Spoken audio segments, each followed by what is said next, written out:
মা। হাসপাতালের করিডোরে মানুষের গুঞ্জন ছাপিয়ে ডাকটা তাহুরার কানে গেল।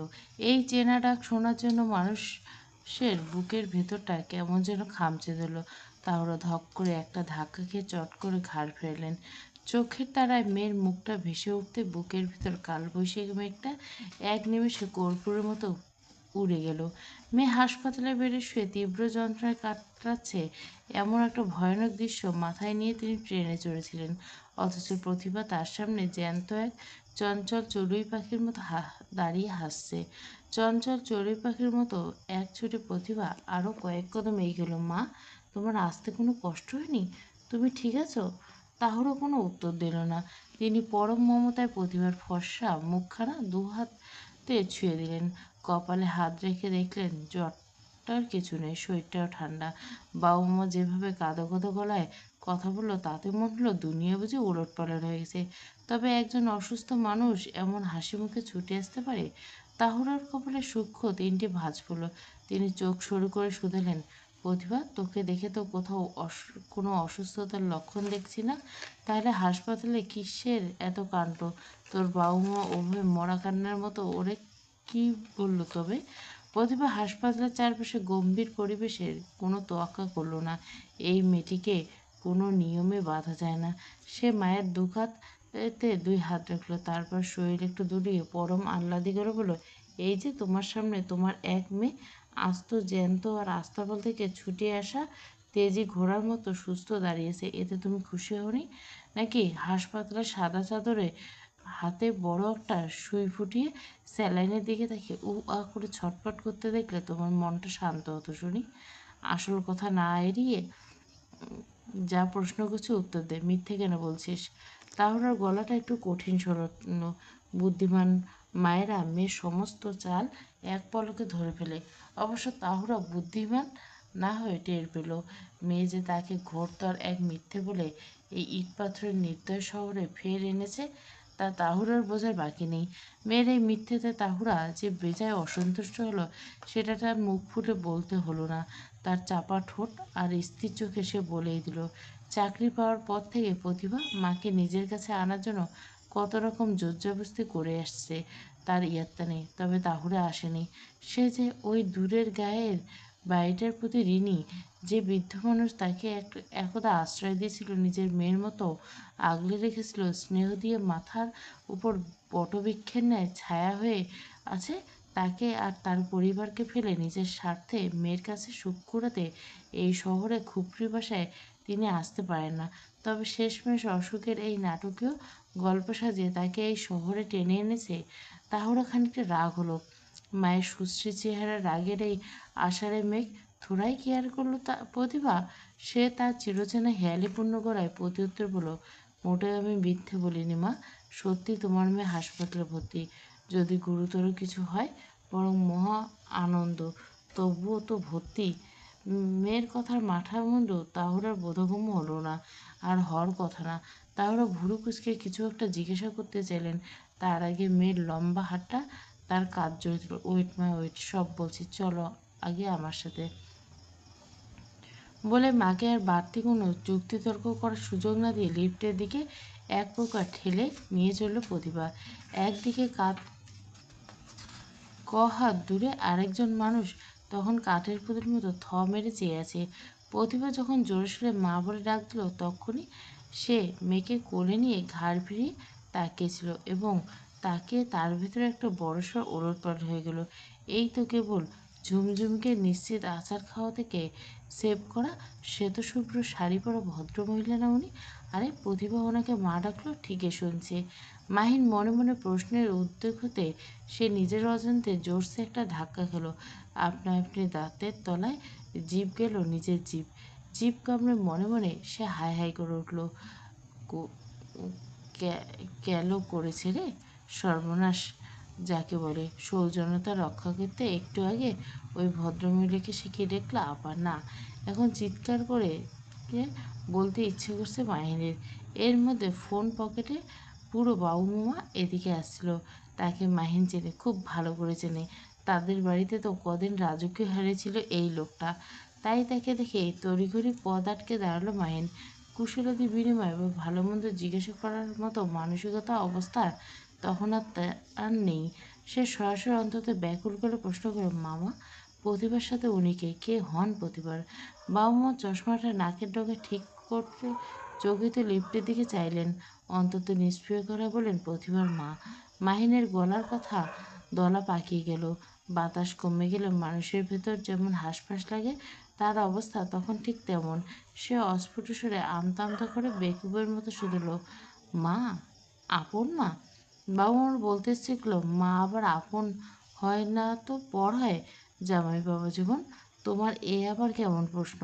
না, বাবা মামা কোনো পাতানো মামা তেমনই উনি কোনো পাতানো টাতানো মা হতেন, তাহলে মায়ের বেচা এই যাত্রায় বড় বাচ্চা বেঁচে দিত। তাই সে বেকুব বনে গিয়ে অমন অদ্ভুত প্রশ্ন করছে। বাবা মা ঘাড় চুলকে উত্তর দিলে, হ্যাঁ বাবা, প্রভা আর প্রতিভার জন্মদাত্রী মায়ে সে হিসেবে তোমার আপন শাশুড়ি মা, লে হালুয়া। সংসারে যেটুকু ছিল সেটুকু বাবা মা এক ফুঁয়ে পরিষ্কার করে দিল।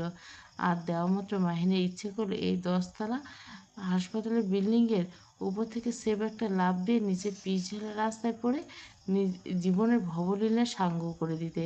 নয়তো মাটি দুভাগ হয়ে যাক, সে লুকিয়ে বাঁচুক। ইস, কি করে এই মুখ নিয়ে এখন শাশুড়ির সামনে যাবে মাহিন? শাশুড়িকে যে মানুষ প্রথম দেখে আপাটাকে, তার মতো অভাগা এই দুনিয়ায় দুটো কে আছে? লজ্জায় মাহিন তখন একেবারে ছেড়ে দেমা কেঁদে বাঁচে অবস্থা। 6 তলার করিডোরে চওড়া টিউবলাইটের আলো তাহলে কিংকর্তব্যবিমূঢ় হয়ে দাঁড়িয়েছে। তার চোখে একগাদা প্রশ্নের ভিড়। প্রতিভা অবশ্য তাকে কোনো প্রশ্ন করার সুযোগ দিল না। প্লিজ মা, কোনো প্রশ্ন করো না। আজ তোমার জন্য মস্ত বড় একটা সারপ্রাইজ আছে। এত বড় যে তুমি ধারণা করতে পারছো না। তাহলে ফ্যাল ফ্যাল করে মেয়ের মুখের দিকে চাইলেন। এই মেয়েটিকে গর্ভে ধারণ করেছে ঠিকই, কিন্তু এর ভিতরে কূটকৌশলী চিরকাল ওনার বুদ্ধির বাইরে গেছে। তিনি অস্ফুট স্বরে বললেন, প্রতিভা, একদম কথা বলবে না। প্রতিভা নাটকীয় ভঙ্গিতে নিজের দুটো নরম হাত দিয়ে মায়ের চোখ দুটো চেপে দিল।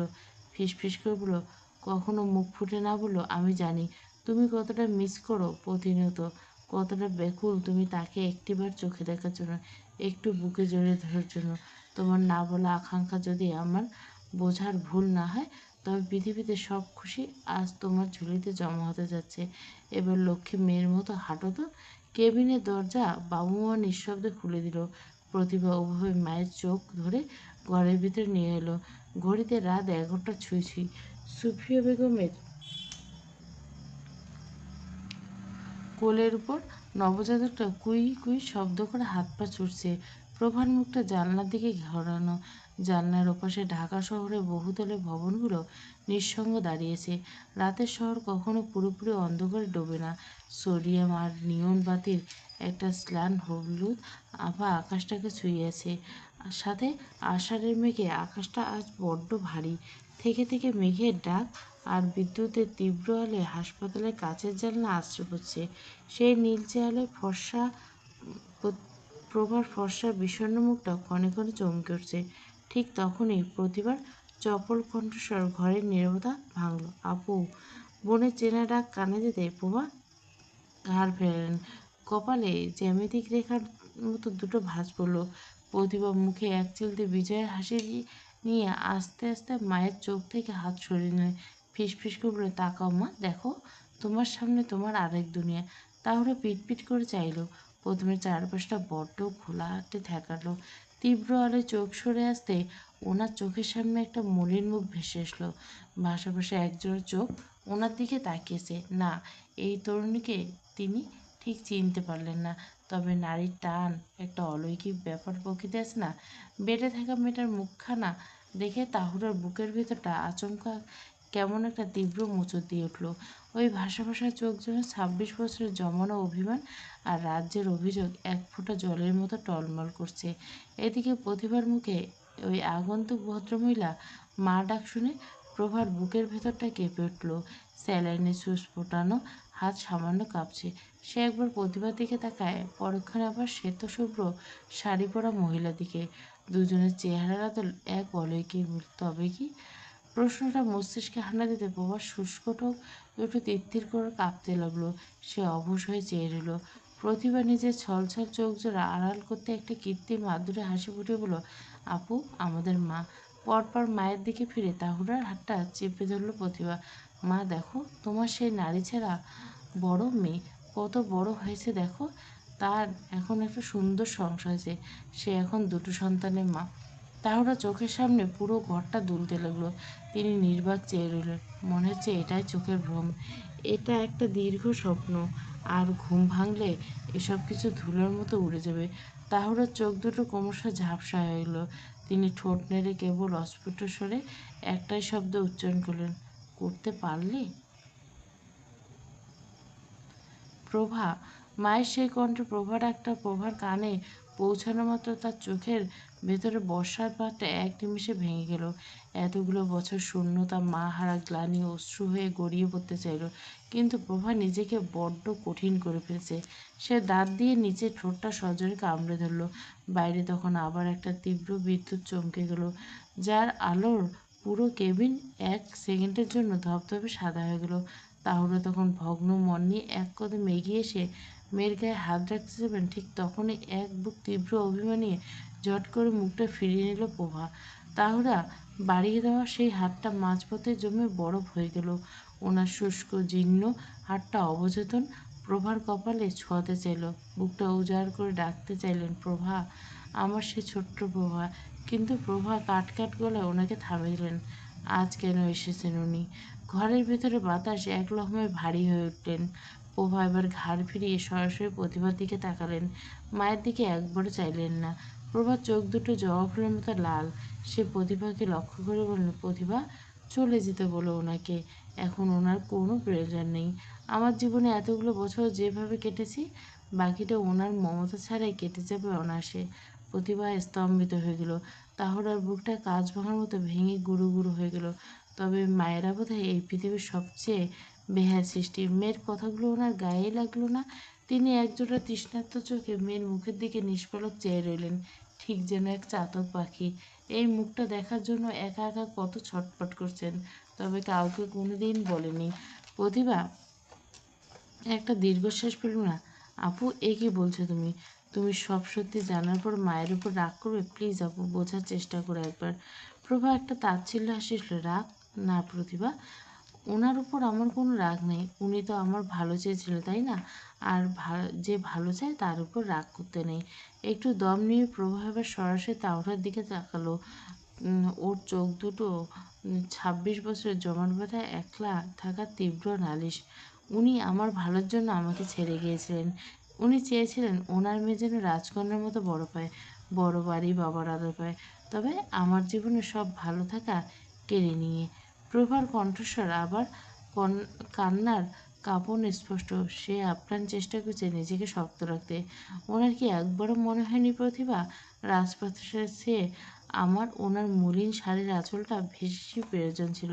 একটা ২ বছরের বাচ্চার কাছে দুনিয়া কোনো সুন্দর ভবিষ্যতের দাম নেই, তার কাছে মাই সব। ওনার কি একবারও মনে পড়েনি আমার ওনাকে বড্ড প্রয়োজন ছিল? সুপ্রিয়া বেগম এতক্ষণে চুপ থাকলে এবার মুখ খুললেন। প্রভা, মা আমার, মায়ের উপর এভাবে অন্যায় করিস না। তোর মা তোকে ফেলে যায়নি, সে বাধ্য হয়েছিল। চরম মানসিক বিপর্যয়ে মুখে ফেলে তাকে কেড়ে নেওয়া হয়েছিল। তুই তো সব জানিস এখন। প্রভা চোখ দিয়ে অনবরত জল গড়াচ্ছে, কিন্তু চোয়াল শক্ত। সে নিরশক্ত গলায় বললেন, আমি কিছু শুনতে চাই না বড় চাচি।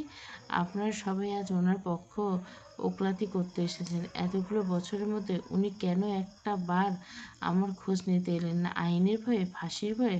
নিজের কলিজার টুকরো ওর চেয়ে একটা মায়ের কাছে আইনের বড় ভয় হয়ে গেল? তাহলে কি উনি স্বার্থপর নন? বাইরে তখন ঝমঝমে আষাঢ়ের বাদল নামছে। প্রকৃতির এই কান্নার সাথে মিল রেখে যেন তাহুরের চোখ দুটো অঝরে অশ্রু বিসর্জন দিতে লাগলো। প্রতিভা সপাটে বললেন, আপু, মা কিন্তু একা যাননি। প্রভা ভুরু কুঁচকে প্রতিভার দিকে তাকালো। প্রতিভা প্রভার চোখের দিকে চেয়ে রইল। সেদিন রাতে মায়ের উপর যখন ওই পাশবিক অত্যাচার হতে যাচ্ছিল, মা তখন নিজের সংগ্রাম আর তোমাকে বাঁচাতে গিয়ে সেই নরপশুকে টেনে নিচে ফেলে দিছিল। মা তখন মানসিকভাবে পুরোপুরি বিধ্বস্ত। তার উপর মাকে খুনের আর ফাঁসির ভয় দেখে চরম এক ট্রমাটাইজড অবস্থায় ফেলে দেওয়া হয়েছিল। একদিকে মায়ের জঠরে আর একটা নিষ্প্রাণ একটু একটু করে বড় হচ্ছিল। প্রতিভার স্বর ভারী হয়ে উঠল। একদিন তুমি যার একটা সুন্দর ভবিষ্যৎ অন্তত মির্জা বাড়িতে নিশ্চিত ছিল, সেখানে তোমার বাবা থাকবে, পরিবারের সবাই থাকবে, বড় বাড়িছে। আর অন্যদিকে পেটের ওই অনাগত সন্তান, যে পৃথিবীতে আসার আগে একটা মা খুনি মায়ের তকমা নিয়ে জর্জনে জেলে অন্ধকারে জন্ম হতো। মা সেদিন তোমার সুন্দর ভবিষ্যৎ মোহে শুধু অন্ধ হয়নি আপু, মা এই পেটের এই অবুঝ সন্তানটাকেও জেলের অন্ধকার থেকে বাঁচাতে ফেরারি আসামি হয়ে তোমাকে ওই মহিলার হাতে ছেড়ে আসতে বাধ্য হয়েছিল। প্রভার স্যালাইনের গোছা হাতটা উপর নিজের হাতটা রাখলো। বিশ্বাস করো আপু, মা তোমাকে ভুলে সুখে ছিল না। আমি মায়ের মুখ কখনো হাসি দেখেছি বলে মনে পড়ে না। চোখের জল নাকের জল এক করে ভাতের সাথে মিশে গেছে। এমন খেতে দেখেছি মাকে আমি। মা চাইলে খোঁজ করে তোমার কাজ অবধি যেতে পারত না এমন নয়, তবে মা তার দুটো মেয়ের ভবিষ্যতের কথা ভেবে দিনের পর দিন নিজেকে কষ্ট দিয়েছে। প্রতিবার কথার পেটে প্রভা আর কিছু বলল না। ঘরের ভেতরে জমাটবদ্ধ বরফ যেন অলক্ষ্যে গলতে শুরু করলো, অথচ গণের শব্দ পাওয়া যাচ্ছে না। ২৬ বছর দীর্ঘ অভিমান তো চট করে আর এক নিমেষে উবে যেতে পারে না। তার একটা নিজস্ব ওজন আছে। প্রভা তাই মায়ের দিকে আর চাইল না। দীর্ঘ সময় ধরে পাথরের মূর্তির মতো চুপ করে এলো।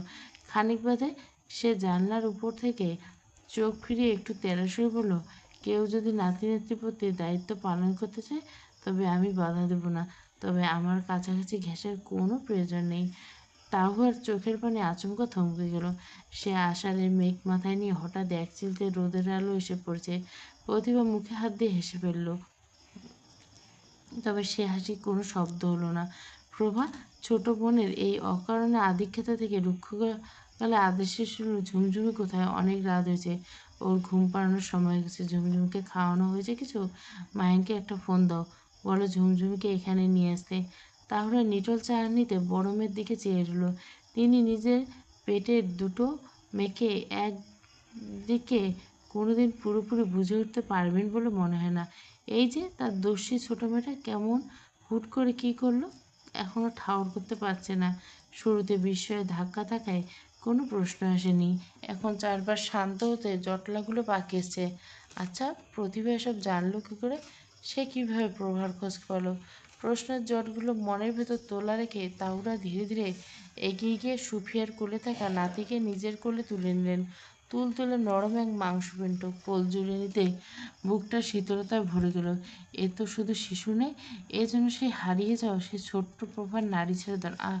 তাহুরা কি কোনোদিন দূরতম স্বপ্নে ছিল জীবনে এই পড়ন্ত বিকেলে এসে ভাঙা হাটের মতো ওলটপালট হয়ে যাবে এক হাসপাতালের কেবিনে তার মেয়ের সঙ্গে এভাবে দেখা হয়ে যাবে। বাইরে তখন বৃষ্টির শব্দ মায়াবী শোনালো। সোডিয়াম বাতির আলো জানলার কাচ বেয়ে জলধারা নেমেছে। তাহুরা চোখ গড়িয়ে আবার নোনা জল পড়ছে, তবে এবার অশ্রু নোনতা নয়, বড্ড মিষ্টি। আষাঢ়ের রাতে সমস্ত অন্ধকার ধুয়ে মুছে একটা অলৌকিক আলো এসে সেই ছোট্ট কেবিনের উপর এসে থিতু হয়েছে। পরের দিন সকালবেলা প্রভা মেয়ে হিসাবে বেশ শক্তপোক্ত।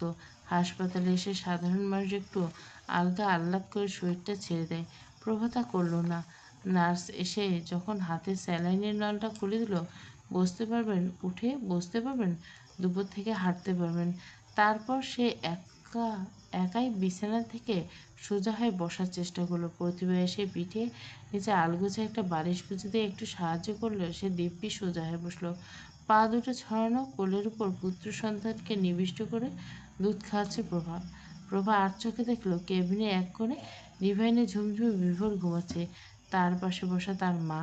ঘুমের ঘরে ঝুমঝুমি ঘাড় বাঁকা হতে দেখে যেতে তাহুরও অন্তত মমতা তার সোজা করে দিল। প্রভা সবটা কোনা চোখে লক্ষ্য করলো। গত রাতের কাণ্ডটা বেশ অদ্ভুত। মায়ের দরজার পাশে দাঁড়িয়ে ঝুমঝুমকে সুফিয়া বেগমের হাতে তুলে দিয়ে কেটে পড়ছে। ভেতরে দেখার সাহস নেই, আমতা আমতা করে বলছে, আমি করিডোরে ওয়েটিং চেয়ারে আছি, কোনো দরকার পড়ে ডেকো। হাসপাতালের নিয়ম অনুযায়ী কেবিনে রোগীর সাথে এতজন থাকা যায় না। মাহিনকে বাইরে থাকতে হলো, তবে তার বাইরে থাকার মূল কারণ সে নিয়ম রক্ষা করা না, বরং চরম লজ্জা, সেটা শুধু প্রতিভা ভালো মতো জানে। মাহিনের কাছ থেকে যখন ঝুমঝুমিকে আনা হয়, মেয়েটা তখন ঘুমে কাঁদা। তাহলে তখন ঘুমন্ত নাতনির মুখের দিকে চাইলেন। তার হঠাৎ মনে হলো হাসপাতালে ঢোকার মুখে চঞ্চল এই মেয়েটাকে তিনি নিশ্চিত আচার খাওয়ার হাত থেকে আগলে ধরেছিলেন। সে তো এই ঝুমঝুমি! কি আশ্চর্য! নিজের পেটের মেয়ের মুখ দেখার আগে মেয়ের ঘরের রক্তের মুখ তিনি আগেই দেখেছেন। তাহুরা নরম হাতে ঘুমন্ত ঝুমঝুমি চুলে বিলি কেটে দিল। ঠিক তখনই ওয়াশরুমের দরজা খুলে প্রতিভা বের হলো। কেবিনের বাইরে টিস্যুর বক্স রাখা, পাশে ধবধবে তাওয়াল। প্রতিভা সেদিকে তাকালো না। অতি স্বাভাবিক এবং জন্মগত অধিকারে মায়ের সুতি শাড়ির আঁচলটা টেনে নিয়ে মেঝে মুখটা মুছতে লাগলো। দৃশ্যটা প্রভা দেখল। মান অন্য মানুষের ব্যবহৃত কাপড়ে মুখ মুছলে প্রভার মতো খুঁতখুঁতে মেয়ের গা ঘিনঘিন করার কথা। আশ্চর্যের বিষয় প্রভার তেমন কিছু হলো না, বরং তার মনে হলো সে জগতের পরম সুন্দর আর শাশ্বত একটা দৃশ্য দেখছে। মায়ের শাড়ির আঁচলের চেয়ে নিরাপদ আশ্রয় এই সংসারে কী হতে পারে? মানুষের জীবনের সমস্ত রোদ, বৃষ্টি, ঝড় এই এক টুকরো কাপড় এক লহমায় শুষে নিতে পারে। প্রভার বুকের ভিতরটা হুট করে এক অদ্ভুত লোভের জন্ম নিল। ২৬ বছর জমানো কঠিন অভিমানটা যেন রোদে মাখা বরফের মতো চট করে গলতে শুরু করলো। মাকে আর কষ্ট দিতে ইচ্ছে করছে না, বরং খুব কাছে টেনে নিতে ইচ্ছে করছে। মা বলে খুব ডাকতে ইচ্ছে করছে। প্রতিভা এগিয়ে এসে প্রভার কোল থেকে শিশুটিকে আলগোছে তুলে নিল। মায়ের দিকে তাকে সহজ করলো। মা, আপু চুলগুলো কেমন এলোমেলো হয়ে জট পেকে গেছে, একটু চিরুনি করে ভালো করে বেঁধে দাও তো। তাহুরা খানিকটা থতমত খেয়ে গেল। ভাবলেন প্রভা হয়তো তীব্র প্রতিবাদ করবে, বাধা দেবেন, কিন্তু প্রভা কিছুই করল না। তাহুরা যখন দ্বিধাগ্রস্ত হয়ে প্রভার শয্যার পাশে এসে দাঁড়ালো, প্রভার এবার আর চোখ ফিরিয়ে নিলেন না। ভাষা ভাষা চোখে নির্বিশেষে চেয়ে রইলেন মায়ের দিকে। তাহুরা বিছানায় একপাশে বসলেন, অতি মৃদুস্বরে বললেন, তোর এই অভাগী মাটাকে কি এখনো ক্ষমা করা যায়নি প্রভা? প্রভা কোনো জবাব দিল না। তার চোখের কোণ বেয়ে এক ফোঁটা জল গড়িয়ে পড়ল। তাহুরা একটা দীর্ঘশ্বাস ফেলে প্রভার এলোমেলো চুলে বিনুনি খুললেন, সযত্নে চিরুনি চালাতে লাগলেন। মায়ের হাতের কোমল আঙুলগুলো যখন প্রভার চুলে বিলি কাটছে, তখন প্রভার মনে হলো তার সমস্ত শরীর জুড়িয়ে এসছে। সে আবেশে চোখ দুটো বুজে ফেলল। তারপর অস্ফুট প্রায় ফিসফিস করে ডেকে উঠল, মা। তাহুরা ঝাপসা চোখে এক পশলা শ্রাবণী বৃষ্টি নামল। প্রভা নিজেকে ধরে রাখতে পারল না। এক ঝটকায় মাকে জড়িয়ে ধরে তার কাঁধে মুখ গোছালো। ২৬ বছরের কান্নার বাঁধটা এক নিমিষে ভেঙে গেল। মা মেয়ে দুজনে কাঁদছেন সমাতালে। প্রতিভা কিছুক্ষণ চুপচাপ এই দৃশ্য দেখল। তারপর কোলের নিষ্পাপ শিশুটি নিষ্পাপ মুখের দিকে তাকিয়ে একগাল হেসে বলল, আরে আরে দেখো কাণ্ড, কাদার বয়স তো সোনা বাবার, অথচ তোমার আম্মু আর নানু মিলে কেঁদে কেটে হাসপাতাল ভাসিয়ে দিচ্ছে। তুমি ওদের একটু বলে দাও তো বাবা, কাদার একচেটিয়া অধিকার শুধু আমার, তোমার আর বড় মানুষের কেন কাছে? মাহিন এখন অন্তত কাজু ভুজু মুখে কেবিনের দরজার পর্দা ঠেলে ভেতরে ঢুকলো। প্রভা তখন বিছানায় সোজা হয়ে বসছে। স্বামীকে দেখা মাত্র তার ভুরুজোড়া কঠিন কুঁচকে গেল। ঠোঁটের কোণায় জমে থাকা অভিমান মেঘটা ঝাড়িয়ে সে বেশ চড়া একটা ঝাড়ি মিল। কি আশ্চর্য মাহিন, তুমি এত বাইরে কি করছো শুনি? কেবিনের ভেতরে আসার নাম নেই। মেজো চাচিদের মতো তোমারও কি আমার মায়ের উপর কোনো রাগ ক্ষোভ আছে নাকি? মায়ের সাথে এখনো তুমি একটা কথা? সকালে এক চিলতে মিঠে রোদ সদ্যোজাত বাচ্চার গায়ে লাগতে তাহুরা আর সুফিয়া বেগম তখন ব্যালকনি গিয়ে দাঁড়িয়েছেন। প্রভার কথার মাঝখানে মাহিন হাত নেড়ে তড়িঘড়ি করে বলল, আরে আরে না না প্রভা, তুমি সম্পূর্ণ ভুল ভাবছ। টাকা না হতে যাবে, আসলে ব্যাপারটা আসলে কি মাহিন? প্রভার গলার জোর করা ভঙ্গি অপরিবর্তিত রইল। ঠিক তখন মৃদু একটা গলা খাঁকির শব্দ শোনা গেল। নাজিব কেবিনে প্রবেশ করছে। যার পরনে ডিউটির পোশাক। সে যথারীতি CMHME যাচ্ছিল। একই পথ হওয়ার খাবারটা একসাথে করে নিয়ে এসেছে। ঘরজোড়া চড়া আবহের মাঝে নাজিবের আগমন ঘটে যাওয়ায় সবাই দরজার দিকে তাকালো। নাজিব অতি স্বাভাবিক ভঙ্গিতে এগিয়ে গিয়ে খাবারের প্যাকেটটা সোজাসুজি প্রতিভার দিকে বাড়িয়ে দিল। প্রতিভা চোখের পাতা সামান্য নামিয়ে আর চোখে মেজো সাহেবের গম্ভীর মুখের দিকে তাকে প্যাকেটটা হাত বাড়িয়ে নিলেন। এই আর চোখের চাহনিতে যে সূক্ষ্ম এক ধরনের রসিকতা লুকিয়েছে তা কেবল তাদের দুজনের মাঝে সীমাবদ্ধ রইল। একদিকে মাহিন তখন প্রভাত তীব্র রোষানলে মাঝে দাঁড়িয়েছে। বউকে এই জটিল রহস্যে কীভাবে বোঝাবে তা ভেবে না পেয়ে উদ্ধার পাওয়ার আশায় নাজিবের দিকে তাকালো। আমতা আমতা করে বেশ করুণ করে বলল, তুই তো ভাই শেষমেশ বেঁচে গেলি। একদিকে আমি কি যে বিষম বিপদে পড়েছি সমস্ত ঝড়ঝাপটা কেবল আমার উপর দিয়ে চলে যায়। নাজিব রহস্য কিছু উদ্ধার করতে পারলো না। সে ডান দিকের ভ্রুটা সামান্য চেয়ে ভাই ঠিক বুঝলাম না কি হয়েছে। আরে এক মস্ত বড় ভুল করে ফেলছি, এখন লজ্জায় তো সামনে যেতে পারছি না। নাজিবের চোখে মুখে স্বভাবসুলভ আরে এক মস্ত বড় ভুল করে ফেলছি, এখন লজ্জায় তো সামনে যেতেই পারছি না। নাজিবের চোখে মুখে স্বভাবসুলভ একগাদা প্রশ্ন ঝরে রইল। অবশ্য তাকে কষ্ট করে মুখ ফুটে কোনো প্রশ্ন করতে হলো না। তার আগে খাবারের প্যাকেট থেকে এক এক করে বক্স বের করতে করতে প্রতিভা অন্তত সাবলীল করে ফোড়ন কাটল। ভুল তো এই দুনিয়া মানুষ মাত্রই করে মেজো সাহেব। তবে আপনার বড় ভাই যেটা ভুল করছে সেটা সাধারণ ভুল না বলে একেবারে মাস্টার স্ট্রোক বলা চলে। প্রথম দেখায় নিজের আপন শাশুড়িকে আমাকে চিনতে না পারে ভুল করে আপা বলে ডেকে বসে দ্য গ্রেট বড় ভাই আপনাদের। যা, মাহিন মনে মনে মাথায় হাত দিল। এই ধুরন্ধর মেয়েটা যে করিডোরে সেই লঙ্কা গানটা অদপন্ত শুনে রেখেছে তা তার ধারণার বাইরে ছিল। এখন যে মেয়েটিকে তাকে পেয়ে বসবে এবং তিলকে তাল বানিয়ে আক্ষরিকত্বে পচাবে তা আর বলার অপেক্ষায় রাখে না।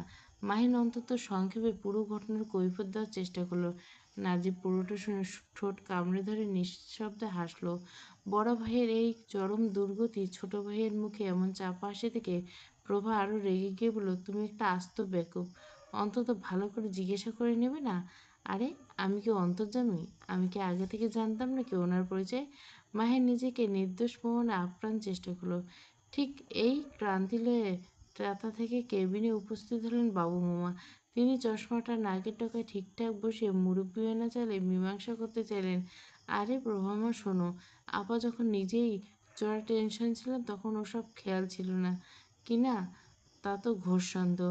কাজেই বড় জামাই বাবাজি, তুমি অযথা লজ্জা পেয়ে নিজের শরীর খারাপ করো না। বাবু মামার এই আশ্বস্ত বাণীতে মাহিন কিছুটা স্বস্তির নিঃশ্বাস পেল। মনে মনে আল্লাহ আল্লাহ করে বলল, হে পরওয়ারদিগার, বাবু মামা কথাই যেন সত্যি হয়। এদিকে নাজিব একটা মস্ত বড় কাজ করে গেল। সে মনে মনে তাহুরার সাথে দেখা করার জন্য আলাদা একটা সময় বের করার পরিকল্পনা করছিল। এখন যেহেতু তিনি উপস্থিত তাই আর অনেকটা সময় বেঁচে গেল। কষ্ট করে অতদূর যেতে হলো না। বিছানায় প্রভার গায়ের সাথে একদম লেপ্টে শুয়েছে ঝুমঝুমি। প্রভা তার এক হাত দিয়ে পরম মমতায় মেয়েকে আগলে ধরে রেখেছেন। মেয়েটাকে কতক্ষণ আদর করা হয়নি। প্রভা যেন এখন বুকের সমস্ত ওম দিয়ে পুষিয়ে দিচ্ছেন। এর মধ্যে তাহুরা নাতিকে কোলে নিয়ে ধীর পায়ে কেবিনে ফিরে এলেন। তাকে ঢুকতে দেখে বাবুমা সগ্রে এগিয়ে এসে প্রফুল্ল গলে পরিচয় করে দিলেন, আপা এই যে তোমার বড় জামাই মাহিন মির্জা।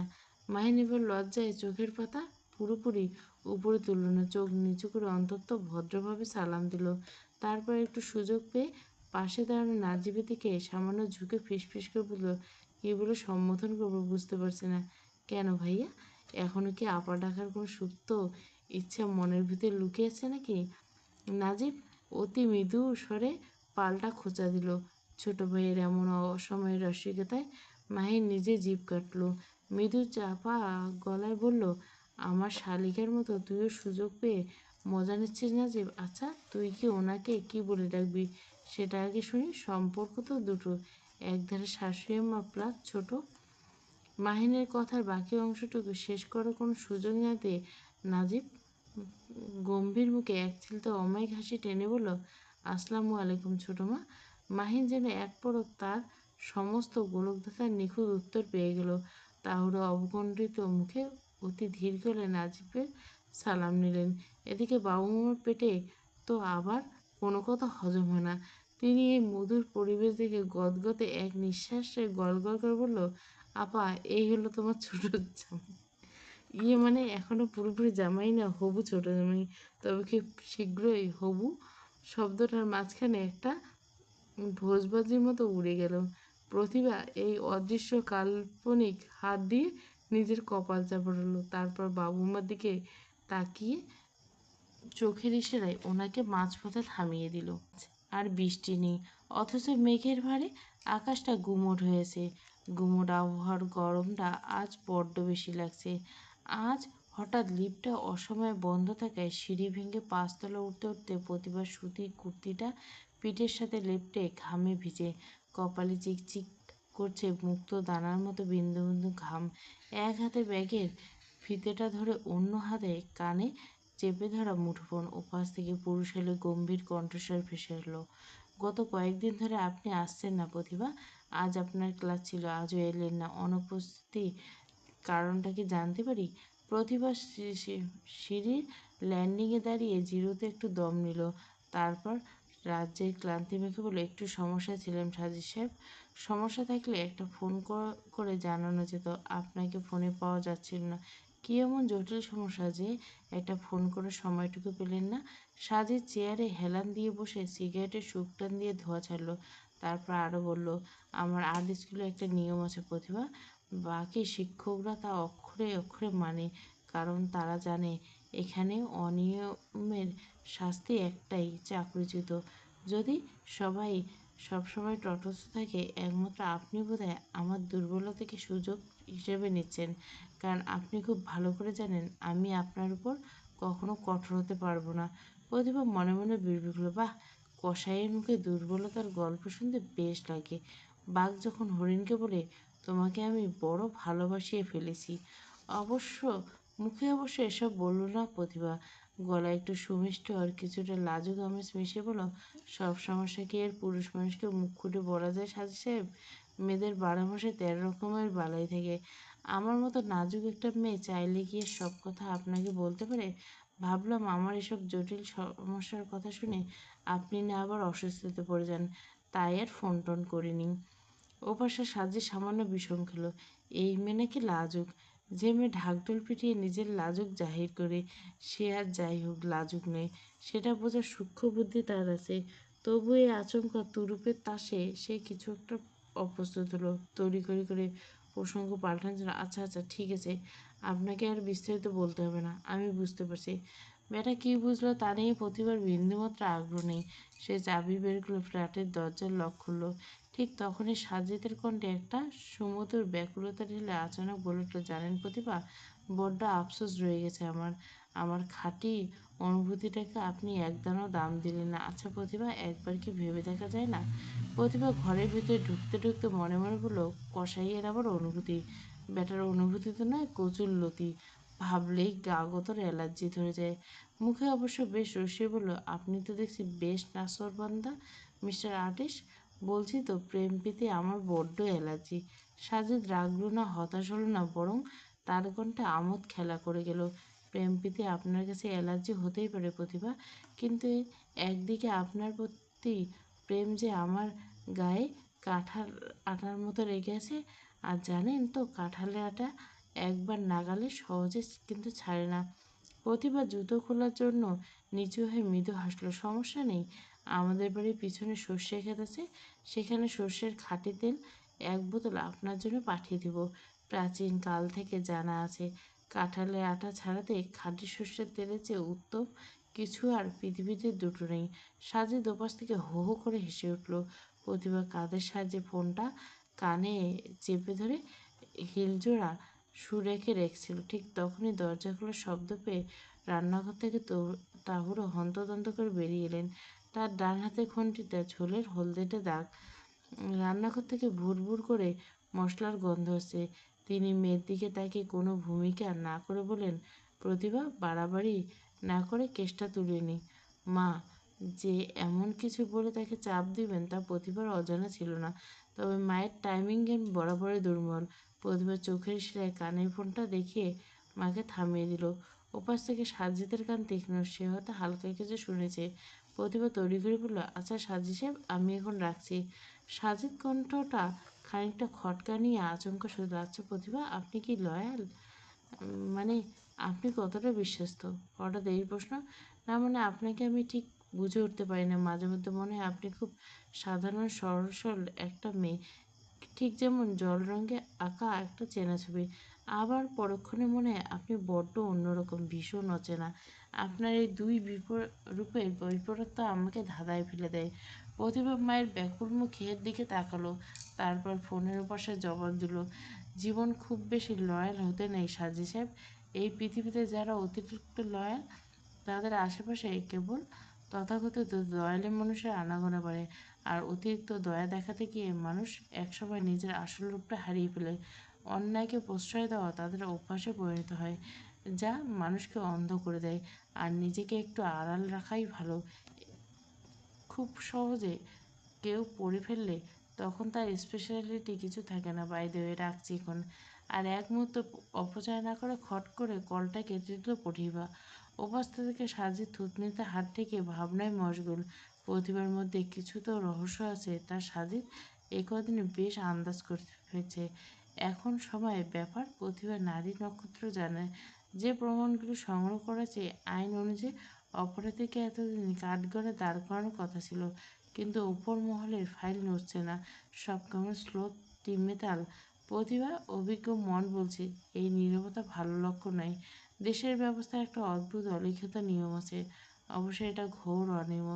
এখানে ক্ষমতার চেয়ারে যারা বসেন তাদের টেবিলের ড্রয়ারগুলো বড্ড বেশি বড় হয়। অর্থের চাদরে মুড়ে দিলে সেখানে বড় বড় ফাঁক চিরতরে ঘুমিয়ে পড়ে। টাকার ঝনঝনিয়ে সামনে সততা জিনিসটা বড় নিঃস্ব, বড্ড সস্তা। এখনও নজির এদেশে ভুরি ভুরি আছে, যেখানে প্রশাসনের কোনো ক্ষমতাধারী ব্যক্তি খুনিকে পেছনের দরজা দিয়ে সেফ জোনে পাঠিয়ে দিছে, আবার ক্যামেরার সামনে এসে দুঃখ প্রকাশে নিখুঁত অভিনয় করছে। অর্থের বিনিময়ে এখানে নিমুখ হারামি অন্তত পরিপাটি রূপ নেয়। কেসটা শুরুর উপর মহলে যে তীব্র তারা উত্তেজনা ছিল, এখন সেখানে কেমন একটা ভাটা পড়ে আছে। প্রতিভার মনে কু ডাকলো, শেষমেশ কি তবে টাকার পাহাড় নিচে ওই ফালটে চাপা পড়ে যাবে? বাকিটা কি নাকে তেল দিয়ে ঘুমাবে? আর সে একাকী এই চতুর অপরাধীর সামনে অরক্ষিত থাকবে? ডিপার্টমেন্ট থেকে প্রতিভাকে আশ্বাস দেওয়া হয়েছিল তাকে সর্বোচ্চ নিরাপত্তা দেওয়া হবে। সিস্টেমের উপর ভরসা রাখা ভালো, কিন্তু অন্ধ ভরসা রাখা যে কতটা বিপজ্জনক তা প্রতিভা ভালো করেই জানা আছে। সে ক্ষুদ্র পদের মানুষ, তার তো সমাজ বদলানোর ক্ষমতা নেই। অফিসিয়ালদের যেটুকু দায়িত্ব ছিল ছদ্মবেশে সেটুকু সে সফলভাবে করছে। এখন টাকার কাছে যেন সত্য লোপার না হয়ে যায়, সেটুকুর জন্য যা যা করার করবে সে। মুঠোফোনে টুং করে শব্দ হলো, আর হতেই ঈশ্বর চমকে উঠে প্রতিভা ভাবনার সুতোটা ছিঁড়ে যায় নিমেষে। মেসেজটা পড়তে প্রতিভার অষ্টকোণে মৃদু সুন্দর একটা আশ্বস্তার হাসি ফুটে। বার্তাটা সংক্ষিপ্ত, কিন্তু নির্দোষগুলো পাথর খোদাই করা আইনের শব্দের মতো স্পষ্ট। পড়া শেষ হতে প্রতিবার মনে হলো এই ঘোর কলিযুগে সব মানুষের উপর থেকে পুরো বিশ্বাস হারিয়ে ফেলা ঠিক নয়। বড় চেয়ারে বসলে সবার টেবিলে ড্রয়ার বড় হয়ে যায়, অর্থের চাদরে সবাই নিজেকে সস্তা করে দেয় না। মেঘের উপরে যে নীল আকাশ থেকে সেটা মনে করিয়ে দেয় না। দু একজন মানুষ এখনো সিস্টেমে আছে, তারা আছে বলে হয়তো তাদের আইন জিনিসটা পুরোপুরি তামাশায় পরিণত হয়েছে। পরবর্তী পদক্ষেপে ঠিক কী কী করতে হবে তার একটা নিখুঁত রূপরেখা দেওয়া হয়েছে মেসেজে। প্রতিভা চোখ বন্ধ করে একটা গভীর শ্বাস নিয়ে আওড়ালো, বারো বারে ঘুঘু তুমি খেয়ে যাও ধান, এবার ঘুঘু তোমার বাঁধিব প্রাণ। সকালে কেবিনে বাবুমোকে তড়িঘড়ি থামিয়ে দেয় প্রতিভা। তারপর সুযোগ বুঝে মাকে জানায় সব কাহিনী। মাকে বোঝানোর চেষ্টা করে সে, ওসব অভিনয় ছিল মা। যখন জানলাম ওরা তোমার নামে বদনাম রটেছে তখন আমার জেদ চেপে গেছিল। তোমার হারিয়ে যাওয়া সম্মান আর তোমার খোল খালি করা মেয়েকে তোমার বুকে ফুরিয়ে দেওয়া, আর যারা তোমার সাথে অন্যায় করছে সবার সামনে তাদের মুখোশ টেনে খুলে দেওয়ার জন্য আমার ওই বাড়িতে যাওয়ার প্রয়োজন ছিল। তুমি আমায় ভুল বুঝো না প্লিজ। তাহলে সবটা শুনে স্তব্ধ হয়ে যান। প্রতিভা ছোটবেলা থেকে জানতো এই পৃথিবীতে তার একটা বোন আছে, আর মূলত সেটা তাকে ক্ষতবিক্ষত করতো। তা হলো তার মাকে বিয়ে করা হয়েছিল একটা সন্তানের জন্য। একটু বুঝ হওয়ার পর থেকে তার অবাধ্য মন শুধু একটা সুযোগ খুঁজতো, কীভাবে বোনের অভাবটা একবার চোখে দেখা যায়। তার তীব্র ইচ্ছা ছিল সেই বায়োলজিক্যাল ফাদার নামধারী লোকটার মুখোমুখি দাঁড়ানো, চোখে চোখ রেখে জিজ্ঞাসা করার কেন করা হয়েছিল তার মায়ের সাথে অন্যায়। বিশ্ববিদ্যালয়ে ভর্তি হওয়ার পর প্রতিভার চেনা জগৎটা হঠাৎ করে বড় হয়ে গেল। খাঁচার পাখি যেন এক বিশাল আকাশের খোঁজ পেল। অবরুদ্ধ ইচ্ছেগুলো ডানা মেলল, সাহস বললে দ্বিগুণ। তার কেবল মনে হতে লাগলো একটু চেষ্টা করলে সে তার বোনকেও খুঁজে পাবে। মায়ের থেকে অনেক কৌশলে মির্জাবাড়ির গ্রামের বাড়ির ঠিকানাটা জোগাড় করেছিল সে, কিন্তু নিহতের পরিবেশ খোঁজ নিয়ে জানা গেল সেই গ্রাম বহু আগে যমুনা নদীর পেটে চলে গেছে। তাছাড়া আজ থেকে 2 যুগ আগে মির্জারা তাদের শিকড় উপরে ভিটেমাটি সব বিক্রি করে দিছে। শহরে জাঁকিয়ে বসে তাদের ব্যবসা। ইট পাথর ইটের পর ইট গেঁথে তৈরি করছে বাড়ি।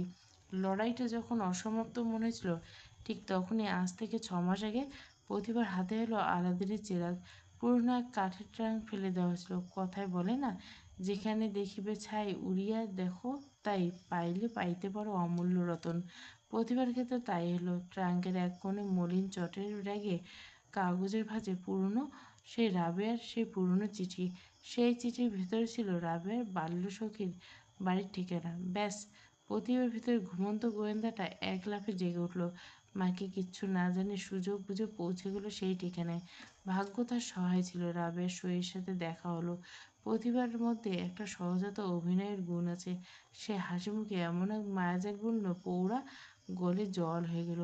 খুব সহজে রাবেয়ার আদি অন্ত 14 গোষ্ঠীর খবর করে নিল প্রতিভা। তারপর জানালো তার বোন সহ সবাই জানে তার মা অন্য কারো হাত ধরে পালিয়ে গেছে। সবার এই ভুল ভাঙাতে প্রতিভা নিজেই নীল নকশা তৈরি করলো। চিঠিতে রাবেয়ার সইয়ের হাতের লেখা নকল আর কিংবা রাবেয়ার ছোটবেলার সেই গোপন গল্প জুড়ে দেওয়া। রাবেয়া ঘুণাক্ষরে টের পাননি এসবের পিছনে লুকিয়েছে 26 বছরের তরুণীর তীক্ষ্ণ মস্তিষ্ক। সকাল থেকে টিপটিপ ইলশে করে বৃষ্টি নামছে। প্রতিভা ছোট্ট ফ্ল্যাটের রান্নাঘর থেকে তেলের ফোড়ন করা ছ্যাঁত শব্দের কড়া গন্ধে ঘরময় ভাসছে। ড্রয়িং রুমে সবাই বাবুমন শুয়েছেন। বেলা 8টা, তার ঘুম ভাঙল ফোনের কর্কশ শব্দে। ফোনের ওপাশে নাজিব। সে বাসার গেটে অপেক্ষা করছে। নাজিব আজ আসার কথা ছিল। রেহনুমা তার নিজের ছেলে আর স্বামীর উপর রাগ করে বোনকে দিনের পর দিন পুলিশ হেফাজতে ফেলে রাখতে পারেন না। ভাইদের দিয়ে তিনি জামিনের চেষ্টা করছেন, কিন্তু প্রথম দফা তা ভেস্তে গেছে। এদিকে নাজিবের কাছে তার মনে অন্তত প্রিয়। সে অন্যায়কে সাপোর্ট করে না, তবু মনির প্রতি ভালোবাসা আর মনির সিচুয়েশনটা বুঝতে পারে। সব মিলে সে নিজের মাকে জানিয়েছেন জামিনের ব্যবস্থা সে নিজেই করবে। তবে নাজিবের ইচ্ছের কাজটা করার আগে ছোট মায়ের সাথে একবার কথা বলা। ছোট মা কী চান সেটা জানা জরুরি। একদিকে মেঘনাচিতে জলের মতো কাল বিকেলে বাবা-মা নিজেই নাজিবকে ফোন করেছিলেন। তাহলে জানেন তার ছোট মেয়েটা চরম একগুঁয়ে স্বভাবের, সহজে কিছুতে রাজি হবে না। তাই তিনি বাবুকে দায়িত্ব দেন। বাবু আবার নাজিবকে দিয়েছিল তাহলে কেসটা তুলে নিতে চান। টিপ টিপ বৃষ্টি পড়ছে। নাজিব দাঁড়িয়ে আছেন গেটের কাছে। তার পরনে নিখুঁত ইন করা সাদা শার্ট, কালো প্যান্ট। দুদিন নাকামোনা খোঁচা খোঁচা দাড়ি, মুখোপাধ্যায় জগতে গম্ভীর পুরুষালী সৌন্দর্য। হাতের ফাইলটা বাড়িয়ে দিয়ে সে বলল, মামা, এটাতে ছোট মায়ের একটা সই দিলেই হবে। ছোট মাকে না গেলেও চলবে। বাবা মা একগাল হেসে বলল, বাবা, আমি বরং একটু মোড়ের দোকান থেকে চা খেয়ে আসি। তুমি নিজে উপরে গিয়ে সইটা করিয়ে নাও। আমি এখানে অপেক্ষা করছি। আপনি? নাজিবকে থামিয়ে দিল বাবা মা। আরে যাও যাও, সমস্যা নেই। বৃষ্টির দিনে চায়ের সাথে একটু বাইরের হাওয়া খাওয়া দরকার। আমি একটু হেঁটে আসি বলে হেলে দিলে চলে গেলেন। হঠাৎ করে বৃষ্টির ফোঁটাগুলো বড় বড় হতে শুরু করলো। গত রাতে ঝুমঝুমিকে এনেছিল প্রতিভা। হাসপাতালে থাকা চেয়ে মেয়েটা যে খালামণি আর নানুর কাছে ঢের ভালো আছে প্রভাতা ভালো করে জানে। আর জানে বলে মেয়েকে ছাড়তে রাজি হয়েছে, নইলে নিজের কলিজার টুকরোকে সে এক মুহূর্তের জন্য চোখের আড়াল করতে চায় না। তাহলে রান্নাঘরে প্রতিভা অফিসে যাওয়ার পথে খাবার দাবার সহ মাকে হাসপাতালে নামিয়ে দিয়ে যাবে। তাহলে কেন যেন নিজের মেয়ে ছাড়া ওই বাড়ির অন্য লোকজনের সামনে যেতে বড্ড অস্বস্তি হয়। কাল আসার পর আর হাসপাতালে যাওয়া হয়নি। প্রভা আবার ওদিকে অভিমান করে বসে আছে কিনা কে জানে। ঝুমঝুমের ঘুম ভাঙতে প্রতিভা বেশ পরম মমতায় তার ছোট্ট ব্রাশে পেস্ট লাগিয়ে দিল। মুখ হাত ধুয়ে নরম তাওয়ালে দিয়ে আলতো করে মুখটা মুছিয়ে দিতে দিয়ে জিজ্ঞাসা করলো, আমার ঝুম সোনা, কি মায়ের কথা মনে পড়ছে? ঝুমঝুম মাথা নাড়ল, না। প্রতিভা হেসে মেয়েটার নরম গালে চটার চটার চুমুকে বলল, লক্ষ্মী মেয়ে। তোয়ালাটা যথাস্থানে রাখতে গিয়ে বেসিনে আয়নায় প্রতিভার চোখ পড়ল। বেশি ঘুমানোর কারণে চোখ মুখ কিছুটা ফোড়া ফোড়া লাগছে। সে আয়নায় নিজেকে দেখতে দেখতে রান্নাঘরের দিকে চেয়ে গলা উঁচিয়ে বলল, দেখেছো মা, তোমার হাতে রান্না খেয়ে দুদিনে আমি কেমন মুটিয়ে যাচ্ছি। আয়নায় মুখটা কুঁচকে এদিক ওদিক ঘুরিয়ে ফিরিয়ে পরখ করতে করতে আবার বলে, ইস, কতদিন এক্সারসাইজ করা হয় না, শরীরে তো চর্বি জমতে শুরু করেছে দেখছি।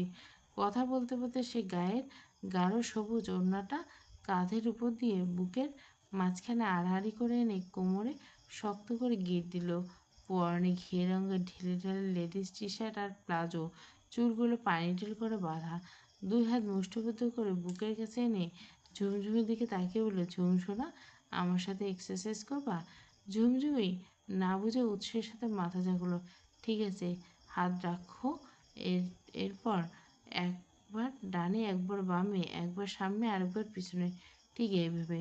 ঝুমঝুমকে পাশে দাঁড়িয়ে প্রতিভা শুরু হয়ে গেল ফ্রি হ্যান্ডিং স্টেজ। সে উবুর হয়ে হাত মাটিতে ছোঁয়ালো।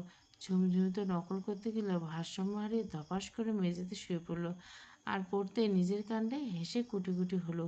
প্রতিভা আবার কোমর বাঁকিয়ে কাঁধ হলো। ঝুমঝুমি গোল গোল শরীর, সেই কসরত দেখে প্রতিভা নিজের হাসি আর চেপে রাখতে পারল না। ঠিক সেই মুহূর্তে ড্রয়িং রুমে হাট করে খোলা দরজার সাদা পাতলা পর্দা আড়াল করে গভীর একজোড়া চোখ নিবন্ধ হলো ঘরের মাঝখানে এই মিষ্টি দৃশ্য। ব্যায়ামময় খালার বঞ্জির এই খুনসুটি নাজিবের চোখে অপার্থিব ভালো লাগা ছড়িয়ে গেল। ঝুমঝুমি ততক্ষণে হাঁপিয়ে গেছে। সে কোমরে হাত দিয়ে বলল, আমি এটা করবো না কালামণি, তুমি এটাই এতই না তো? প্রতিভা ওড়নার আঁচল দিয়ে ঝুমঝুমির নাকের ডগা বিন্দু বিন্দু ঘাম মুছে দিতে বলল, এটা নাচ নয়, এটাকে এক্সারসাইজ বলে। ঝুমঝুমি বিজ্ঞের মতো চোখ গোল গোল করে বলল, নীরা পুপি আয়নায় দেখে তার হাত নেড়ে নেড়ে নাতে। প্রতিভা হেসে বলল, হাত পা নাড়লে যে সেটা না যায়। ছোট্ট ঝুমঝুমির মাথায় এই তত্ত্ব কে ঢুকেছে তার বলার অপেক্ষা রাখে না। ঠিক তখনই দক্ষিণা পাতার জানলার বড় পর্দাটা একপাশে সরে গেল। সাথে সাথে বৃষ্টির একজোড়া ঘাট এসে পড়তে টাইলসের উপর। হঠাৎ প্রতিভার মনে কি এক চপলতা জেগে উঠল। সে বলে উঠল, এতক্ষণ খালামণির সাথে বোরিং এক্সারসাইজ করলে, এবার চলো তোমার নিরাপুর মতো একটু নাচা যাক। পর্দার ওপাশ থেকে একটা গলা খাকারি দিতে যাচ্ছিল, কিন্তু ঘরের ভেতরে চাঞ্চলতার প্রাণবন্ত উচ্ছ্বাসটুকু নষ্ট করতে মন ছিল না, বরং কৌতূহল থেকে আষ্টে পৃষ্ঠে বেঁধে ফেলল। সে নিঃশব্দে পর্দার আড়ে দাঁড়িয়ে রইল। প্রতিভা সোফা থেকে একটা ফোন তুলে বার্সারের গানটা ছেড়ে দিল, নান্না রে মিউজিকের তালে তালে। সাথে প্রতিভা পুরো শরীর যেন চঞ্চলা নদীর মতো কেঁপে উঠল। কোমরটা সামান্য বাঁকিয়ে ডান হাত নিচু করে হুবহু ঐশ্বরিয়া রাইয়ের সেই চেনা ভঙ্গিটা ফুটিয়ে তুলল, নান্না রে। গানের লয়ের সাথে প্রতিভার পায়ের নুপুরের নিখুঁত ছন্দ বৃষ্টির ফোঁটার মতো চাটুল হয়ে উঠল। সে ঘুরে ঘুরে হাত দুটো আকাশে মেলে দিল, ঠেকলো বাইরের মেঘগুলো নিজের ঘরে ডেকে আনছে। ঠিক তখনই গানের অন্তরা, মিঠা হে কোসা হে বারিশ কা বোসা হে, অপূর্ব ভঙ্গিতে ঘুরে ঝুমঝুমকে দুই হাতে কোলে তুলে নিয়ে বাতাসে একটু দুলিয়ে দিল। ঝুমঝুম খুশিতে চিৎকার করে হেসে উঠল। খিলখিল হাসি শব্দ বৃষ্টির ফোঁটার সাথে মিলে ঝংকার তুলল।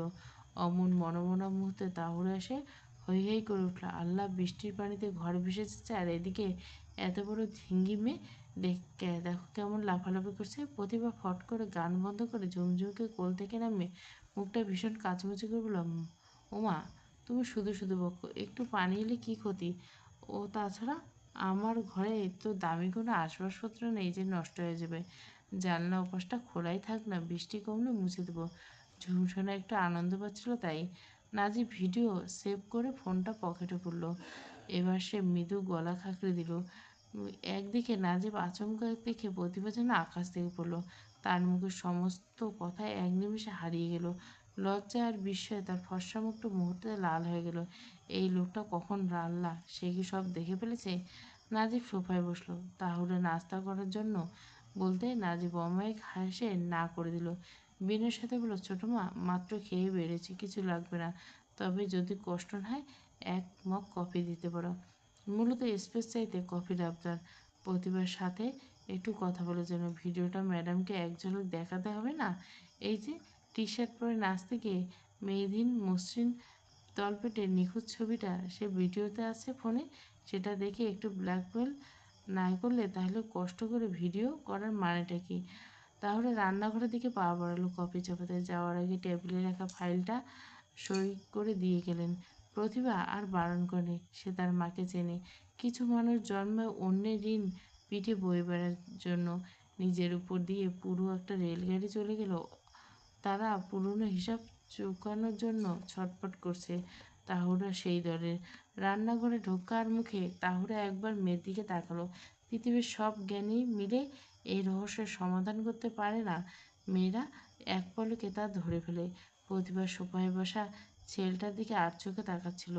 চোখের এই চোর চাহনিটা ভালো নয়। মুখে সে যতই বলুক, সব অভিনয় ছিল, কোনো পিছুটান নেই। কিন্তু চোখের কোনো অবাধ্য হলো অন্য কথা বলছে। তাহুরা একটা দীর্ঘশ্বাস ফেলল। কেসটা তিনি তুলে নিচ্ছেন ঠিকই, কিন্তু এই সর্বনাশা পরিবারের সাথে নিজের ছোট মেয়েকে আর জড়াতে চান না। নাজিব ছেলেটা চমৎকার, ভদ্র, বড্ড সজ্জন আর দায়িত্ববান। এই অল্প দেখাতে তাকে পছন্দ না করে উপায় নেই।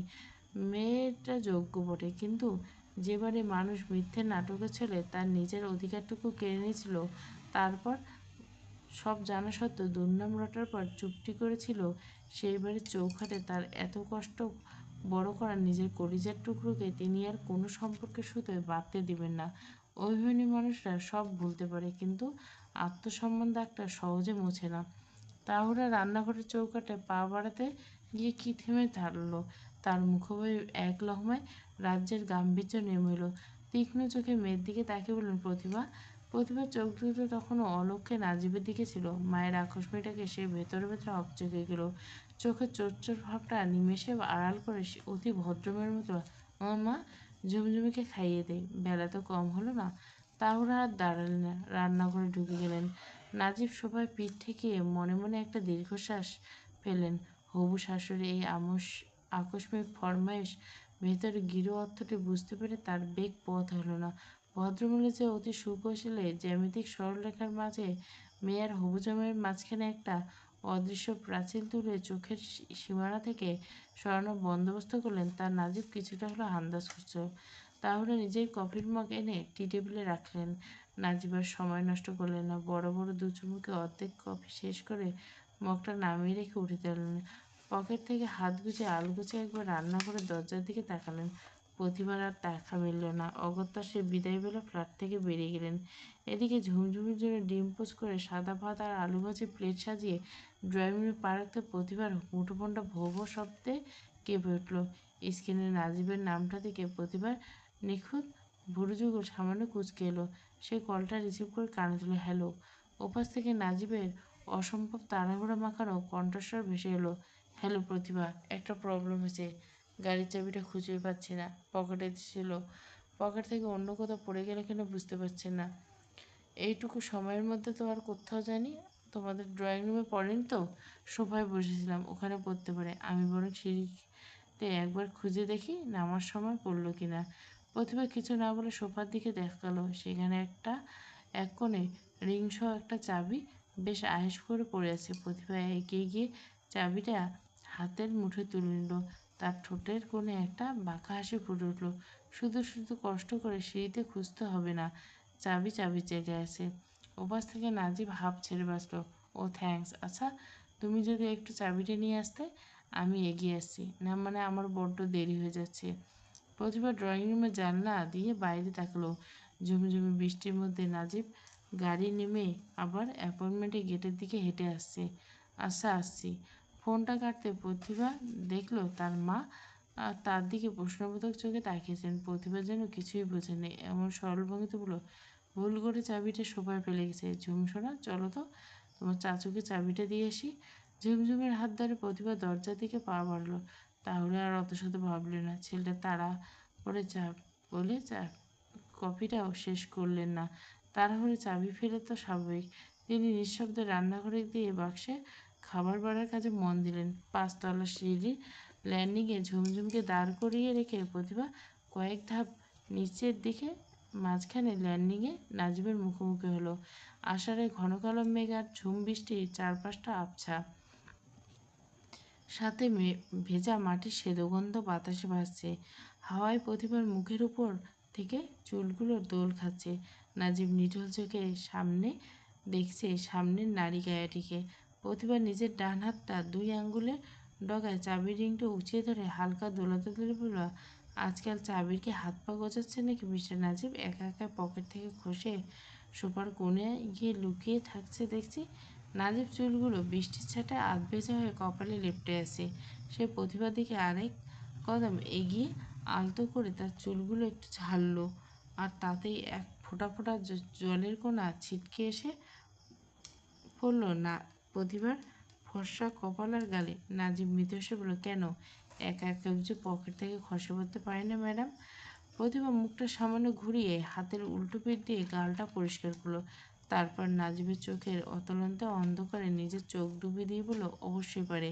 এই যেমন বৃষ্টির ফোঁটাগুলো অবদ্ধ হয়ে আমার মুখ ছুঁয়ে দিল, ঠিক সেভাবে।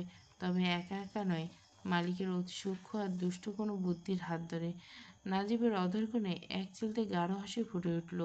সে হাত বাড়িয়ে প্রতিভার আঙ্গুলের ডগা থেকে চাবির রিংটা নিতে গেল, কিন্তু অলক্ষ্যে নাজিবের তর্জনী প্রতিভার তর্জনীর ডগা ছুঁয়ে দিল। স্পর্শটা খুব সামান্য, কিন্তু তার তীব্রতা ছিল 1 ভোল্টেজ বিদ্যুৎ তরঙ্গের মতো। প্রতিভার মনে হলো তার হাতের আঙ্গুলগুলো যেন বসন্তের প্রথম বৃষ্টির ছোঁয়া পেতে শিউরে উঠল। একটা অদ্ভুত শীতল তীব্র শিহরণ আর মেরুদণ্ড বয়ে গেল। সে আকস্মিক এই অনুভূতির জলোচ্ছ্বাসে বাদ দিতে তাড়াতাড়ি হাত দুটো বুকের উপর আড়াআড়ি করে রাখল। মুখে একটা কৃত্রিম কাঠিন্য মুখোশ টেনে বলল, তা বলুন, ভুলে চাবি ফেলার এই মিথ্যে নাটক সাজিয়ে আমাকে এখানে টেনে আনার আসল কারণটা কি? নাজিব চাবিটা পকেটে পুরতে পুরতে প্রতিভার মুখের দিকে তাকিয়ে চোখে চোখে হাসলো। সেই হাসিতে এক অপার মুগ্ধতা লাগতো। নাটক সাজিয়ে তোমাকে টেনে এনেছে নয় প্রতিভা, বরং বলো, তোমার মায়াজালে আমি নিজেই এমনভাবে জড়িয়ে গেছি যে চাবি রিং তো দূরের কথা, নিজের হৃদয়ের চাবিকাঠিটা যে কখন তোমার কাছে ফেলে এসেছি তার হদিশ পাচ্ছি না। এখন বলুন ম্যাডাম, হৃদয়ের সে চাবিকাঠি কি ফিরিয়ে দেবেন, নাকি শুধু নিজের কাছে আজীবন জিম্মি করে রাখার পায়তারা করছেন? প্রতিভা ঠোঁটের কোণে জোনাকি আলোর মতো এক মায়াবী হাসি ফুটে উঠল। গলায় সামান্য খাদে নামল, জিম্মি করার ইচ্ছে তো আমার নেই মেজর সাহেব। কেউ যদি ফেরত পাওয়া অসম্ভব জেনেও নিজের ইচ্ছায় কোনো মূল্যবান জিনিস বন্ধক রাখে, তবে সেখানে আমার কী দোষ বলুন? নাজিব নিরাসক্ত বলে বলল, আলবাত দোষ। পথ চলতি মানুষ তো আর সাধ করে বন্ধক রাখতে আসে না। সুযোগ তো তুমি তৈরি করে দিয়েছিলে, তাই না? প্রতিবার ঠোঁটের কোণে এক চিলতে হাসি ক্রমশ মিলিয়ে গেল। আষাঢ়ের মেঘের মতো একটা ছায়া এসে ভিড়ল তার মুখশ্রীতে। মনের ভেতর সেই আকস্মিক ওলটপালটটুকু নাজিবের তীক্ষ্ণ চোখ থেকে আড়াল করতে সে বাস্তবতা ভান করলো। চটজলদি বলল, ঝুমঝুমিকে খাওয়াতে হবে, আমি আসছি। কথা বলে সে প্রতিভা যেই না উল্টো ঘুরে সিঁড়ির উপরের ধাপে পা রাখলো, অমনি ডান হাতের নরম কবজিতে একটা শক্ত কৌশলী স্পর্শের টান পড়ল। নাজিব তার হাত চেপে ধরেছে।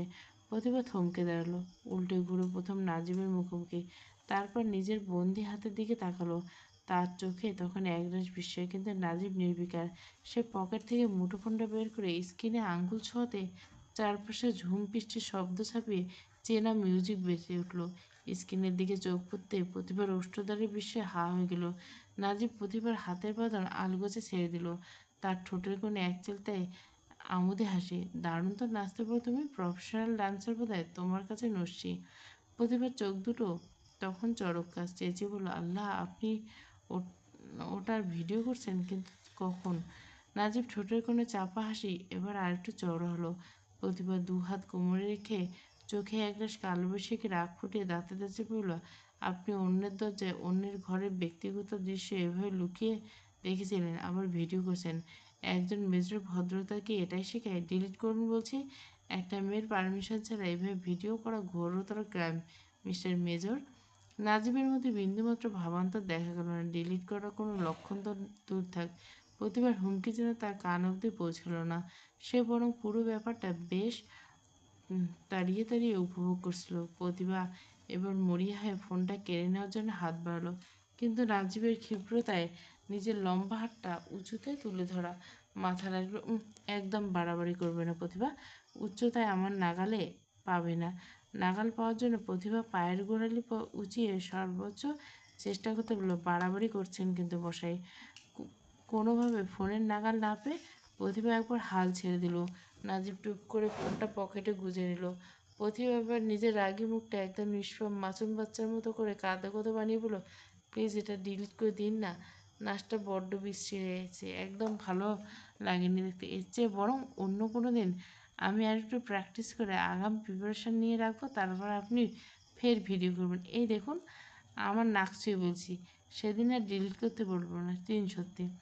প্রতিবার এই শিশুসুলভ চাতুরীতে নাজিবের ঠোঁটের হাসি আরও অবধারিত হয়। সে ম্যাডাম, এই ভিডিও ডিলিট করা কোনো অবস্থায় সম্ভব না, এটা আমার গ্যালারির শ্রেষ্ঠ collection.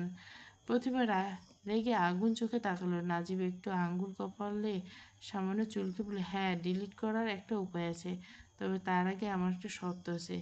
Give and take policy বলে একটা কথা আছে, তাই না? সুতরাং আমার কিছু চাই। প্রতিভা মুখ বাঁকিয়ে সাথে সাথে জিজ্ঞেস, কী চাই আপনার? যুদ্ধ দেখি কোনো মডেল? তাহলে বলুন শুনি কী চাই। তোমায় নিয়ে সারা জীবন কাটাতে চাই।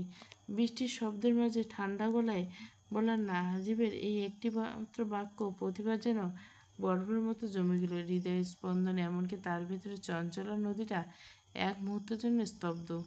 যতই বাধা আসুক, যতই না মনে, তবু তুমি আমার হবে। কারো সিদ্ধান্ত কিংবা কারো কিছুর দ্বারা তুমি প্রভাবিত হবে না, এই প্রতিশ্রুতিটুকু চাই। ঝড়-ঝাপটা বাকিটা আমি সামলে নেব। প্রতিভা কোনো উত্তর দিল না। তার বুকের ভিতর তখন ঝড়ের মাতর। সে একটা শুকনো স্লান হাসি দিল। তারপর নাজিবের চোখের সেই অতল চাহনি এড়াতে তড়িঘড়ি করে সিঁড়ি ভেঙে উপরে উঠে গেল। নীরার মেজাজটা বেজায় খারাপ হয়েছে। খারাপ বলতে এখন এ পর্যায়ে চলে গেছে। আবহাওয়া দপ্তরের ভাষায় তাকে বলা চলে তীব্র সামুদ্রিক ঝড়। আজ বিকেলে প্রভাকে রিলিজ দেওয়া হবে। নীরা কলেজ থেকে বাড়ি না ফিরে সরাসরি হাসপাতালে ছিল। উদ্দেশ্য একসঙ্গে বাড়ি ফিরবে। তাছাড়া ছোটো মাকে এক ঝলক দেখার ইচ্ছে ছিল তার। রোদ মাথায় করে এইসব স্বাদ আহ্লাদ মেটাতে সে হাসপাতালে চলেছিল।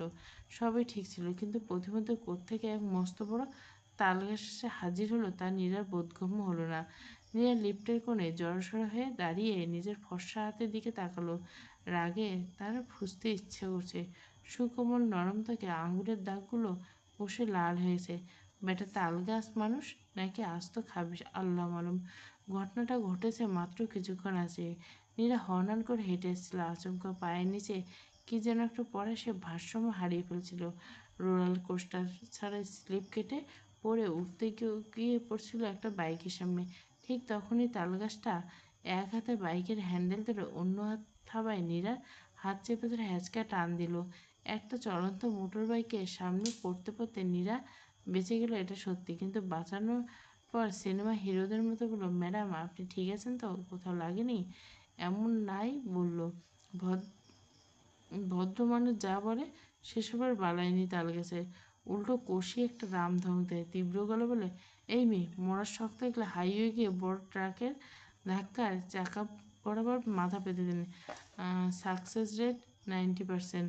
এখানে সুইসাইডের নাটক করে হাত পা ভাঙতে আমার বাইকের সামনে এসে বসেন? বেহুদা পাবলিক ঝামেলায় ফেলা। নীরা আকাশ থেকে পড়ল। সে মরতে যাবে কোন দুঃখে? এখনও তার গোটা জীবন পড়েছে ভাইয়ের বিয়েতে শাড়ি পরা আর দুখানা ছানা পোড়া মুখ দেখো ফুপু ডাক শোনা। নিজের তো একটা গতি হবে। নীরা ঝামটা দিয়ে হাত ছাড়িয়ে নিয়ে বলছে, আশ্চর্য মানুষ তো আপনি। আমি মরতে যাবো কোন দুঃখে? লম্বা সুঠাম ছেলেটি মোটর বাইক থেকে নামতে নামতে বাঁকা এসে বলল, সেটাই তো আমি বলতে পারবো না, আপনিই ভালো জানেন। আজকাল তো ব্রেকআপের পর বয়ফ্রেন্ডকে ইমোশনাল ব্ল্যাকমেল করতে মেয়েরা এমন সুইসাইড অ্যাটেম্পের নাটক করতে পারে। হতে পারে এমন কিছু। ছেলেটা আর এক বাক্য ব্যয় না করে চলে যায়। নীরা রাগে কথা হারিয়ে ফেলে। পরে তাকিয়ে দেখে পার্কিংয়ে একটা কলার খোসা পড়ে আছে। বেকুবের মতো ওটার উপর পা দিয়েছিল। তখনই শেষ হতে পারত, কিন্তু তালগাছটা যেন তার পিছু ছাড়ল না। গ্রাউন্ড ফ্লোরের কাছের ভারী দরজাটা নীরা এক হাতে ঠেলে ঢোকার চেষ্টা করে। ছেলেটা ঠিক তার পেছন থেকে এসে নীরার হাতের উপর হ্যান্ডেলটাতে হাত চেপে ধরে এক ধাক্কায় পুরো দরজা খুলে ভেতরে যাওয়া নীরার দিকে এমনভাবে তাকালো যেন সরলত্ব। সামান্য দরজা খোলার জোর নেই শরীরে, আবার তেজ কত। নীরা আপনা আপনি ভাবলো, এখন লিফটেও ছেলেটা ঠিক সামনে পিঠ টান টান করে দাঁড়িয়েছে। প্যান্টের পকেট থেকে গুজে অন্য হাত। গায়ের রং শ্যামলা হলে কী হবে? ফেস কাটিং বেশ চমৎকার। চোখ আর নাক ট্রিম করা দাড়ি।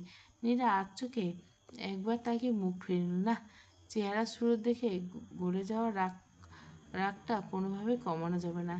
লিফট থেকে নীরা যখন করিডোর দিয়ে 10 নম্বর কেবিনের দিকে যাচ্ছিল, তার ভেতরে একটা আরও সন্দেহের রূপ নিল। কি আশ্চর্য, ছেলেটা কি তাকে ফলো করছো? সে লিফটে উঠলো, এ উঠলো, সে 6 তলা এলো, এ হলো। এখন সে যাচ্ছে কর্নারে কেবিন দিকে, লোকটাও যাচ্ছে 2 কদম আগে আর ঠিক ওদিকে। সহ্য হলো না, নীরা গলা খাটো করে রাখলো, এই যে শুনুন। ছেলেটা ঘুরে দাঁড়িয়ে ভুরু কুঁচকালো। নীরা মুখ গুজে বলল, আপনি আমাকে ফলো করছেন কেন বলতো? ফলো আপনাকে? ছেলেটি এমনভাবে হাসলো যেন পৃথিবীর সবচেয়ে কৌতুকটি শুনেছে। আরও বলল, মাথা খারাপ? আমি কেন ফলো করতে যাব? সেটাই আপনি ভালো করে বলতে পারেন। আমি যেখানে যাচ্ছি আপনিও সেখানে সেখানে যাচ্ছেন। পাগল সুখ মনে মনে, ম্যাডাম ভাবছেন আপনাকে দেখে ক্রাশ খেয়েছি তারপর পিছু নিয়েছি? অমন ভেবে থাকলে ইউ আর টোটালি রং। এই হাসপাতাল কিংবা করিডর আপনার বাবার সম্পত্তি না, যে কেউ হাঁটতে পারবে না। নীরার কানের লতি পর্যন্ত গরম হয়ে গেল। সে তর্জনী হচ্ছে বলল, এই যে মিস্টার তালগাছ, মুখ সামলে কথা বলুন। আর এটাও আপনার শ্বশুরের সম্পত্তি নয়। পাবলিক প্লেসে বসে একটা মেয়ের পিছু নিয়ে আবার বেয়াদবের মতো কথা বলছেন। মানুষ ডাকলে পিঠের চামড়া থাকবে না। ছেলেটা একটা লম্বা চওড়া আর গায়ের রং শ্যামলা, তাই ছেলেটিকে প্রথম দেখে ঝাড়ি খেয়ে নীনার মাথায় তালগাছ নামটা এসেছিল। আর আপনি আমার শ্বশুরের মেয়ে নন যে আপনার পিছু নিব, ইডিয়েট। নীনা পাল্টা কিছু বলতে যাচ্ছিল, তার আগে প্রতিভার চেনা গলা শোনা যায় করিডোরের ওপাশ থেকে। প্রতিভা দ্রুত পায়ে এগিয়ে আসতে আসতে বলে, রাকিব তুই এখানে? আমি ভাবলাম কেবিন খুঁজে না পেয়ে বুঝি হয়রান হচ্ছিস। নীনার মুখে সমস্ত তেজ এক মুহূর্তে কর্পূরের মতো উবে গেল, মুখটা শুকিয়ে চুন। সে আমতা করল, আপু তুমি একে চেনো? প্রতিভা মিষ্টি চলে, চিনব না কেন, ও আমার ফ্রেন্ড ও কলিগ। নীরা 1 সেকেন্ডও সেখানে দাঁড়াল না, অপমানে একশেষ। সে টিপ করে কেবিনের দরজা ঠেলে ভিতরে ঢুকে গেল। কেবিনের বন্ধ দরজার দিকে তাকিয়ে বলল, রাকিব ঝগড়টে তাঁত ছিঁড়ে মেরে কে? প্রতিভা চোখ কপালে, এ কেমন কথা? ওর নাম নীরা, ভারী মিষ্টি মেয়ে, নাজিবের একমাত্র বোন। তুই এমন কেন বলছিস? রাকিব পকেটে হাত রেখে বলল, কারণ আছে, পরে বলবো। ও আচ্ছা, ও তোর ননদ লাগে? প্রতিভা কৃত্রিম রাগ এগুলো প্রসঙ্গে এড়িয়ে বলল, ভেতরে চল। 2 দিন পর ডিউটি শেষ করে প্রতিভা যখন বাড়ি ফিরল, তখন দুপুর গড়িয়ে বিকাল ছুঁই ছুঁই। ঘড়িতে 3টে বেজে কয়েক মিনিট। লোহার গেটটা খোলার সময় চেনা একটা ক্যাচ ক্যাচ শব্দ হলো। প্রতিভা ভেতরে ঢুকে সোজা লিফটে এসে দাঁড়ালো। লিফটের উপরে লাল তীর চিহ্নটা জানান দিচ্ছে নিচে নামছে এই মুহূর্তে 2 তলায়। প্রতিভা 2 হাত বুকের কাছে জড়ো করে লিফটের দরজা দাঁড়িয়ে। লিফটের স্লাইডিং দরজাটা দুপাশে সরে যেতে প্রতিভার ভুরুতে সূক্ষ্ম একজোড়া ভাগ। ভেতরে দাঁড়িয়েছে রেহেনুমা। রেহেনুমা প্রতিভাকে দেখে সামান্য থতমত হয়ে গেল। তবে পরক্ষণে তার চোখের দৃষ্টি কঠিন হয়ে গেল। এই মেয়েকে দেখলে তার শরীর কেমন যেন একটা চিরচির রাগ চারা দিয়ে ওঠে। এর কারণ অবশ্য একটা নয়, অনেকগুলো।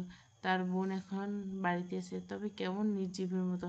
সারাদিন নিজেকে অন্ধকার ঘরের ভিতরে বন্দি করে রেখেছে।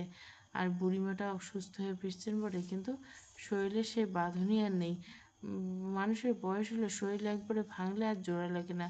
রেহেনুমার খুব ইচ্ছে ছিল মাকে নিজের কাছে রাখার, কিন্তু সাহস আর পাননি। মা এখন আছেন তার নিজের আদি ভিটায়, যেখানে ছেলেদের ভরা সংসার, অথচ মায়ের যত্নার্থী নেই। ছেলের বউরা ঠিকঠাক দেখভাল করে না।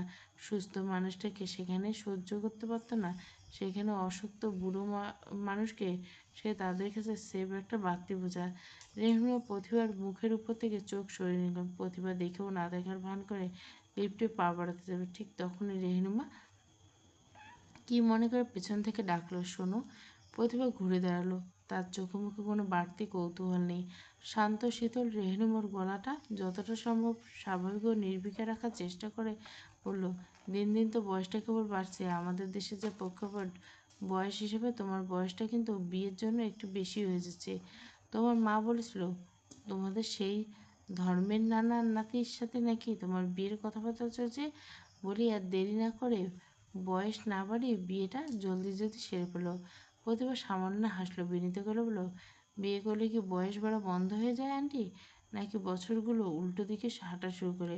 রেহনুমা ভ্যাবাচ্যাকা খেয়ে গেল। চট করে কী প্রশ্নের কী উত্তর দেবে ভেবে পেল না। প্রতিভা ঠোঁটের কোণে একটা বাঁকা হাসি ফুটিয়ে বলল, আমার বিয়ে নিয়ে আপনারা তো উতলা হওয়ার কিছু নেই আন্টি। আপনি বরং আপনার নিজের ছেলেকে আগে বিয়েটা দিয়ে দেন। আপনাকে একটা দারুণ অফার দিচ্ছি। আপনার ছেলে যেদিন কবুল বলবে, আমি প্রতিভা কথা দিচ্ছি ঠিক সেই দিনে আমি বিয়েটা করে নেব। তার আগে অবধি আমার বয়সটা না হয় একটু বাড়তে দিন। রেহনিমা ভেতরে রাগে গজগজ করতে লাগলো। তার মনে হলো এই ধড়িবাজ মেয়ের সাথে কথা বলে তার ভুল হয়েছে। যা বলার তা তো ওর মাকেই বলা হয়ে গেছে। রেহনুমা আর একটা শব্দ উচ্চারণ না করে গটগট করে হেঁটে প্রস্থান করলেন। বাসায় ঢোকার আসে নীরার ফোন আসে। ফোন কানে নিতে ওপাশ থেকে উচ্ছ্বাসিত গলালো, জানো অপু, বাবা আজ সন্ধ্যায় তোমার ফ্ল্যাটে যাচ্ছে। ছোটো মার সাথে কথা বলে তোমাদের বিয়েটা একেবারে পাকাপোক্ত করবে। আর ছোটো মা নাকি খুব শিগগিরই গ্রামে চলে যাচ্ছে, তাই তিনি যাওয়ার আগে বাবা আর ছোটো চাচু চান বিয়েটা সেরে ফেলতে। নাজিবের বাবার আগে রেহনুমা হঠাৎ আগমনের কারণ প্রতিভার কাছে এখন পানির মতো পরিষ্কার। এমনিতে মা রাজি ছিলেন না। রেহনুমা আন্টি কিনা কি বলেছে আল্লাহ মানুক। ডিবির সিগারেট স্কোয়ার অপারেশনের ডেট ফাইনাল আছে বেশ ঢাকঢোল পিটিয়ে, কিন্তু আসল কাজের আগেই ঘটে গেল অনর্থক কাণ্ড। সাজিদ কেমন করে যেন টের পেয়ে গেল বর্তমান সে পালাতক। পুরো ঢাকা শহর সারা দেশ সাঁড়াশি অভিযান চালিয়েও তার টিকিটের ছোঁয়া পাওয়া যাচ্ছে না। ডিবির ঊর্ধ্বতন কর্মকর্তা কপালে চিন্তার ভাঁজ গভীর থেকে গভীরতর। কনফারেন্স রুমে থমথমে ভাব বিরাজমান। একজন ঊর্ধ্বতন কর্মকর্তা চশমাটার নাক নামিয়ে বললেন, মাইন্ড মাই ওয়াচ, লোকটা বর্ডার পার করে গেছে, হি ইজ গন। ঠিক তখনই কোনায় বসা অভিজ্ঞ একজন বললেন, দেশেই আছে স্যার, এই জাতের দেশ ছাড়ে না। শিকারি বিড়াল নিজেই চেনা উঠোন ছেড়ে সহজে যায় না। কনফারেন্স রুমের ঠিক মাঝখানে মস্ত বড় প্রজেক্টে সাজিদের ব্যাংক অ্যাকাউন্ট ডিটেলস। সাজিদ নিখোঁজ সাইলেন্ট কিলার টাকা আর বিনিময়ে একের পর এক ঠান্ডা মাথায় খুন করছে। অঢেল সম্পদ, দেশের ব্যাংকে কোটি কোটি টাকা, এমনকি সুইস ব্যাংক অ্যাকাউন্টে সব নথিপত্র এখন ডিবির হাতে মুঠোয়, অথচ মানুষটা নেই। সবচেয়ে অদ্ভুত আর রোমাঞ্চকর তথ্য হলো সাজিদের বাসভবন, তার মাটির তলায় গোপন কক্ষে অদ্ভুত সব চিত্রকর্ম পাওয়া গেছে। পরীক্ষা করতে গিয়ে ফরেনসিক ল্যাবের জাদ্রেল ডাক্তাররা ভীষণ খেয়েছে। ক্যানভাসে কিছু কিছু জায়গায় লাল রঙের বদলে ব্যবহার করেছে মানুষের রক্ত। সাইকিয়াট্রিস্ট স্পষ্ট, he is a pure psychopath. পত্রিকায় ইতিমধ্যেই বিজ্ঞপ্তি দেওয়া হয়েছে, সাজিদকে ধরিয়ে দিতে পারলে মোটা অঙ্কের পুরস্কার। গুরুত্বপূর্ণ এই মিটিং চলাকালে ডিবির এসিটি সাহেব তীক্ষ্ণ চোখে তাকালেন টেবিলে অবসর বসা তরুণী অফিসার প্রতিভার দিকে। জানলার বাইরে তাকিয়ে আছেন। এসিটি সাহেব গম্ভীর করে বলেন, ইন্সপেক্টর প্রতিভা। প্রতিভা চমকে উঠলেন। সেই গুরুত্বপূর্ণ মিটিংয়ে প্রতিভা এমন বেখেয়ালি মনোভাব দেখে স্যারের মুখোমুখি যেমন চরম বিরক্তি, তা বুঝতে বাকি রইল না। প্রতিভা তড়িঘড়ি করে বিনিয়ে বললেন, I am extremely sorry sir, I one just thinking. ACD সাহেব হাত তুলে তাকে থামিয়ে দিলেন। তারপর সোজা হয়ে বসে বললেন, you need to more focus Pratibha. আমার সাইকোলজিক্যাল অবজারভেশন কিন্তু বলছে অপরাধী ধরা দেবে, সে যেখানেই থাক না কেন। আমাদের পাতা জালে তাকে পা দিতে হবে। অ্যান্ড মোস্ট ইম্পর্ট্যান্ট, আমার ধারণা তোমার সাথে যোগাযোগ করবে। So you have to very alert. Pratibha বলল, I got it sir, I will track him. অ্যাসিডি স্যার সবার উদ্দেশ্যে বললেন, এবার অপারেশনটা আমাদের জন্য প্রেস্টিজ ইস্যু। আর হ্যাঁ, আমাদের ভেতরে কে কত তথ্য পাচার করছে সেই ব্ল্যাকমেলশিপকে খুঁজে বের করতে হবে।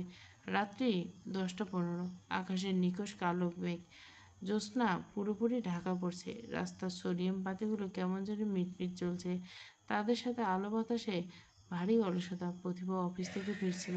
গলির মাথায় সিএনজি থেকে নেমে আজ রিক্সা নিল না, বাকি পথটুকু হেঁটে যাওয়ার সিদ্ধান্ত নিল। পথ অবশ্য বেশি না।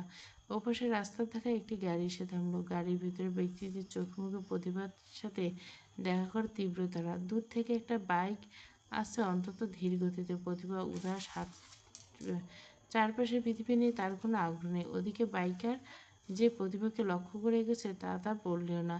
বাইকটা যখন প্রতিভার ঠিক পেছনে, তখন এক বলিষ্ঠ হাত একটানে তাকে একপাশে সরিয়ে নিল। আকস্মিক ঘটনায় প্রতিভা ভীষণ হকচকিল।